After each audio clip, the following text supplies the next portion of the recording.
Many businesses that are strapped for cash and customers are looking to an ancient system of payment as a solution. Now, as Susan Lasovich reports, more and more companies are bartering for business. Sebastian is getting his bath, but other regulars are a little scruffier these days. Business is down 25% at this New York dog spa, but owner Dale Van Pamelen says he's found a way to soften the bite. Some of his canine customers are bartered. He's used his trade credits to get an awning, plumbing, publicity, and more in exchange. I need an electrician. I've got to change some light fixtures or something.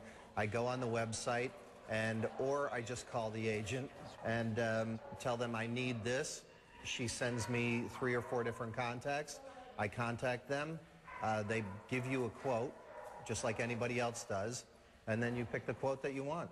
Bartering in the digital age is increasingly done through dozens of internet exchanges. Members build up credit with their own goods and services, which is then used as payment for others. Small business has always relied on bartering, but in this economy, with consumer spending down and credit hard to get, it can be a lifesaver. It can both increase revenue and conserve cash. Bartering exchanges say membership has grown as much as 50% over the past year. The engine that drives barter is the unused capacity that every business has, all right? Think of a hotel. In good times, in a good economy, maybe they have a 90% occupancy rate. All right, in a down economy, they drop down to a 50% occupancy rate. But what they're bartering is the unsold hotel rooms. And they were busted and they got arrested. Ken Mara has been bartering his security services for nearly 30 years. It's enabled us to be more aggressive in the marketplace in terms of marketing, advertising, promotions, incentives. We use prizes. We can barter dinners and Broadway shows. And that's good news for businesses keeping a close eye on their cash flow in this economy. All right, Susan Lasovich joins us now, live from the New York Stock Exchange. What should I do? What should anyone do if we want to try bartering ourselves, Susan?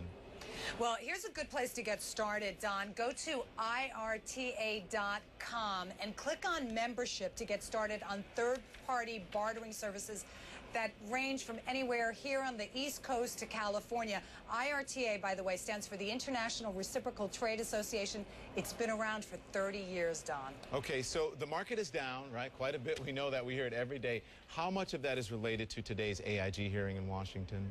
I would say not very much, Don. When you think about the sprint that the Dow's been on, gaining nearly 850 points 5 of the last 6 sessions, and AIG in particular, we talked about it before, its shares are up 38%, but the big footnote there, it's still only $1.32 a share. That's the kind of collapse that we're talking about with AIG. The company's putting up its Manhattan headquarters for sale, and it's no longer a Dow 30 stock. Yeah, absolutely. 38% of nothing is really nothing. Thank you very much for that, Susan Lasovich. You're welcome.